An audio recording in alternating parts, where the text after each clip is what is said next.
নমস্কার, আমি বাংলার মামাটি মানুষকে অনেক আমার প্রণাম, সালাম, জোহার এবং জয় জিনেন্দ্র। আমি সব কিছু জানাচ্ছি। সত শ্রী আকাল জি। আপনারা সকলে ভালো থাকুন, সুস্থ থাকুন। আপনাদের প্রতি আমরা খুব কৃতজ্ঞ। এত রোদ্দুরের মধ্যেও এবং সব কিছু অত্যাচার সহ্য করুন আপনারা যেভাবে ভোট দিয়েছেন লাইনে দাঁড়িয়ে, আপনাদের কাছে আমরা খুব কৃতজ্ঞ। আমি আমার কর্মীদের কাছেও খুব কৃতজ্ঞ, যারা জীবনপণ লড়াই করে অনেক অত্যাচার সহ্য করে সেন্ট্রাল ফোর্স এবং এখানকার ফোর্স সবার যৌথ অত্যাচার সহ্য করেও টোটাল সমস্ত machinery government of India, prime minister, home minister থেকে শুরু করে পুরো গভর্নমেন্ট অফ ইন্ডিয়া এবং 19টা রাজ্যের বিজেপি নেতাদের এবং অর্থ ভাণ্ডার, শক্তির ভাণ্ডার, বন্দুকের ভাণ্ডার নিয়ে যারা বাংলার মানুষকে জব্দ করতে চেয়েছিলেন, জব্দ তারা কিন্তু ভোট বাক্সে হয়ে গেছে।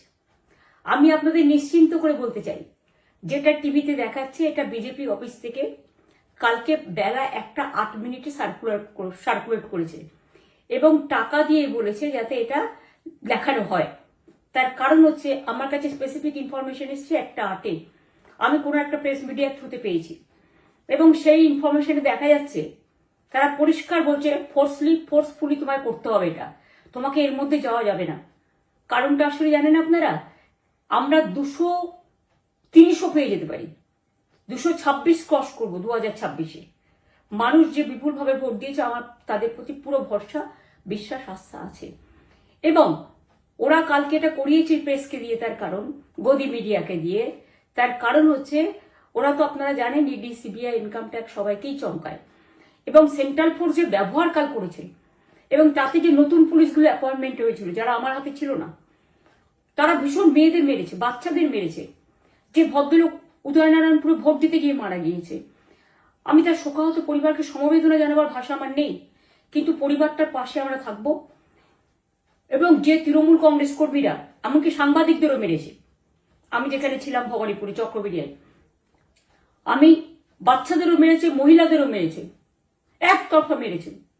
যাদের তৃণমূল কংগ্রেসরা জীবন দিয়ে লড়াই করেছেন, মার খেয়েছেন, তবুও তারা এলাকা ছেড়ে যাননি। অনেককে ইচ্ছে করে অ্যারেস্টও করা হয়েছে যাতে তারা এজেন্ট হিসেবে কাজ করতে না পারে। বিশেষ করে ভাটপাড়া, জগদ্দল, নোয়াপাড়া, এরকম অনেকগুলো জায়গা আছে। এমনকি আমাদের এখানেও ভবানীপুরে সারা রাত ধরে রেড হয়েছে। আমি সারা রাত 2 দিন ধরে দুরাত ঘুমাইনি। তাই আপনাদের কাছে বলবো, ওটা বিজেপির চক্রান্ত এবং বিজেপি এত করেও মানুষের অধিকার থেকে মানুষকে বঞ্চিত করতে পারলো না এবং তাই বিজেপি শেষ খেলাটা খেলেছে প্রেসকে দিয়ে, যাতে উল্টোপাল্টা বলে আমাদের মনোবলটা, কর্মীদের ভেঙে যায়, মানুষের মনোবল ভেঙে যায়। শেয়ার বাজারে ধস নামবে আসল সত্যিটা বেরোলে। সেই জন্য শেয়ার মার্কেটকে সান্ত্বনা দিতে গিয়ে, এটা আমার কাছে স্পেসিফিক খবর আছে, এইটা করেছে।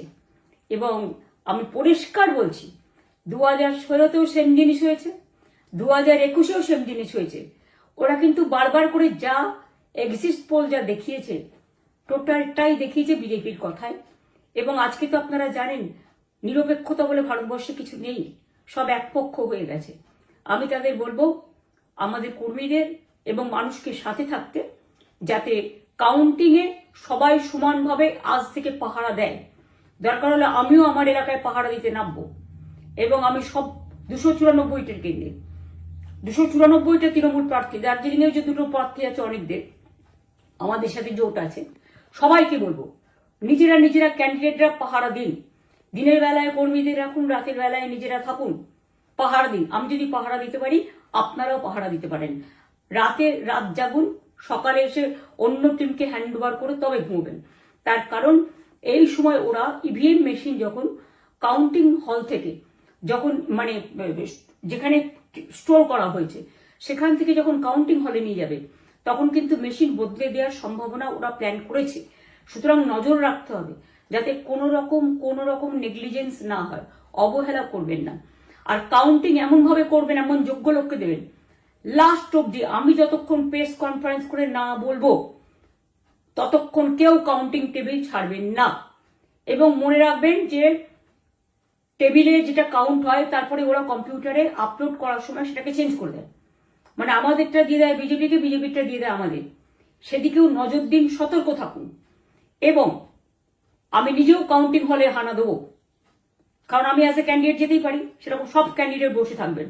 আমি যদি 3 রাত জেগে গার্ড করার জন্য, আমাদের রাতে অনেক অত্যাচার করেছে কর্মীদের, আমি যদি পুরো রাত জেগে সকালে ইলেকশনে বেরোতে পারি, আমি 1 মাস 10 দিন কাজ করে এই রোদ্দুরের মধ্যে 50 লু নিয়ে সমস্ত সাউথবঙ্গের দেয়ালগুলো, বিশেষ করে সাউথবঙ্গের জায়গাগুলো যে গরম ছিল, আর মানুষ যেভাবে রোদ্দুরে দাঁড়িয়ে ভোট দিয়েছেন, সবাই অত্যাচারিত হয়েছেন।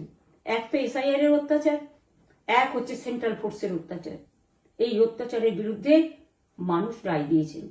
বিজেপি যতই ভাবুন, ভেবেই বসে থাকুন, আর যতই অপপ্রচার করুন, মনে রাখবেন জবাব পাবেন 4 তারিখে সন্ধ্যের মধ্যে।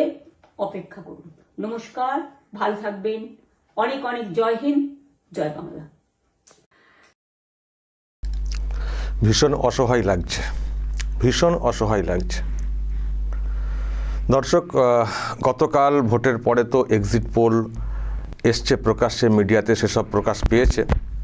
তো সেসব নিয়ে যখন মিডিয়াতে চর্চা হচ্ছে, এবং এটাও ঠিক যে টিএমসির যারা আছেন তাদের মনোবল অনেকটাই ভেঙে গেছে।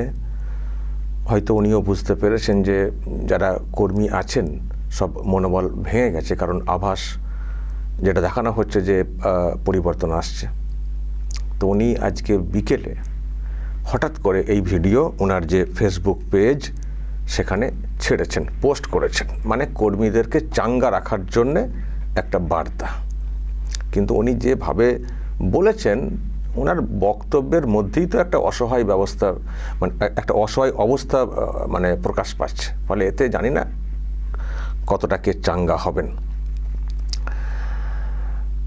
দর্শক, উনি যেসব কথাগুলো বললেন এর মধ্যে কিন্তু কিছু সত্য কথা, মানে সত্য কথা বলতে খুব গুরুত্বপূর্ণ বিষয় কিন্তু উঠে এসছে। আচ্ছা, এক্সিট পোল নিয়ে উনি প্রথমে যে কথাটা মানে বলার চেষ্টা করলেন প্রথম দিকটাতে, যে শেয়ার মার্কেটকে চাঙ্গা রাখার জন্য এটা করা হয়েছে, যাতে করে শেয়ার মানে এইরকম এক্সিট পোল না করলে শেয়ার বাজার চাঙ্গা থাকতো না, এটা হচ্ছে ওনার বক্তব্য। তো চাঙ্গা রাখার জন্য এটা এইভাবে প্রকাশ করা হয়েছে।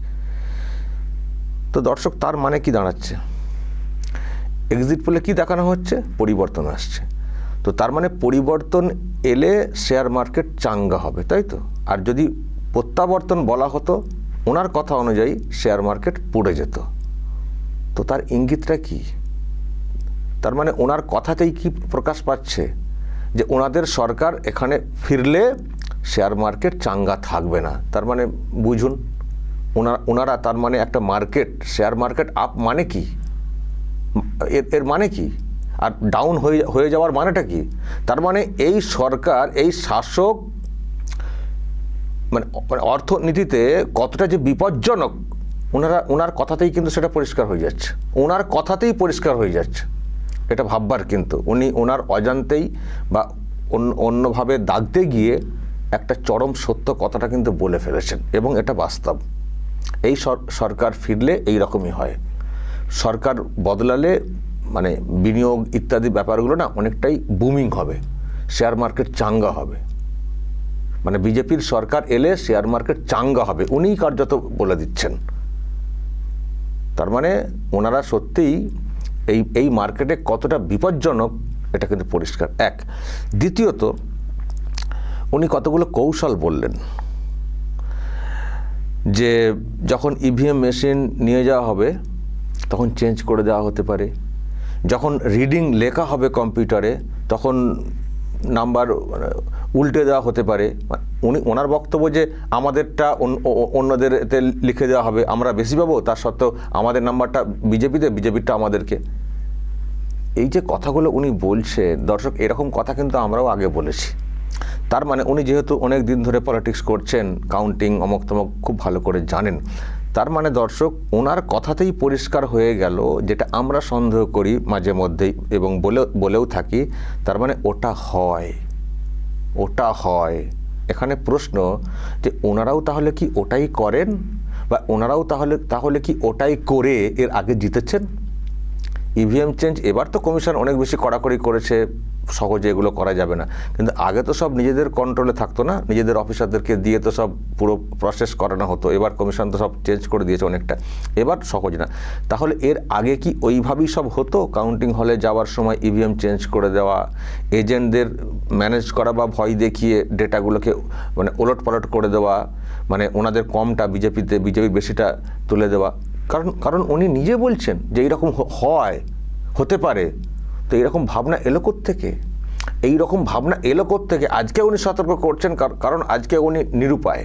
আজকে ওনার সংস্থা ঠিকমতো করে কাজ করতে পারছে না, বা ওনার যে কন্ট্রোলটা ছিল সেটা এই মুহূর্তে নেই। আজকে হয়তো এই কথা প্রকাশ্যে বার্তা দিয়ে সতর্ক করছেন, কিন্তু সবটা যদি নিজেদের নিয়ন্ত্রণে থাকতো এইভাবে প্রকাশ্যে এই কথা আজকের দিনে দাঁড়িয়ে বলতেন, নাকি যে প্রসেসের কথা বলছেন সেই প্রসেসেই উনি ওনার রেজাল্টটা বের করে আনতেন? প্রশ্ন কিন্তু এখানে। ফলে উনি যেভাবে এই কথাগুলো বললেন, এখান থেকে আমরা যে সন্দেহগুলো করে আসছি এতদিন ধরে, ইভিএম চেঞ্জ করার চেষ্টা বা ডেটা নাম্বার পাল্টে দেওয়া কাউন্টিং হলে, তার মানে এগুলো হয়, এটাও কিন্তু পরিষ্কার। তো যাই হোক, উনি তো এখন অসহায় অবস্থায় এইসব কথাগুলো বলছেন। উনি নাকি তিন রাত জেগেছিলেন। বুঝুন দর্শক, কি কষ্ট পেয়েছেন। 3 রাত জেগেছিলেন। কতটা অসহায় হলে এইরকম অবস্থা হয়। কেন্দ্রীয় বাহিনী নাকি মারধর করেছে, কত কি, পুলিশও নাকি পাত্তা দেয়নি। যারা নতুন নিয়োগ হয়েছেন তারা সব নাকি পাত্তা দেননি, এটাও বলছেন। সত্যিই পুলিশ এবার শাসককে সে অর্থে পাত্তা দেয়নি একটা বড় অংশ। তো এইসব পুলিশের কেন্দ্রীয় বাহিনীর বিরুদ্ধে যত ক্ষোভ প্রকাশ করলেন, তারপরে তো সেন্ট্রালের বিরুদ্ধে ক্ষোভ প্রকাশ, কমিশনের বিরুদ্ধে এসব তো আছেই। তো এইসব করে মানে উনি ঘুমাতে পারেননি 3 রাত। এমনিতেই প্রচণ্ড গরমে সব সভা-টভা করেছেন, প্রচার করেছেন, আবার ঘুমাতে পারেননি। এবং সেই কথা বলে দলের লোকেদের বলছেন, আমি যদি 3 রাত জেগে এটা করতে পারি, তাহলে আপনারা কেন পারবেন না? যারা প্রার্থী আছেন সব জেগে থাকবেন, পাহারা দেবেন, পালা করে পাহারা দেবেন। আর যতক্ষণ না আমি প্রেসমিট করে বলছি আমি হেরে গেছি, ততক্ষণ হলে থাকবেন। হেরে গেছি বলেননি কথাটা, মানে আমি বলছি এই কথাটা, বলছি যে যতক্ষণ না আমি বলছি প্রেসমিট করে, ততক্ষণ বেরোবেন না কাউন্টিং হলে। রেজাল্ট যদি উল্টো দিকে মোড় নেয় সকালের দিক থেকেই, এজেন্টটা থাকবেন তো হলেতে?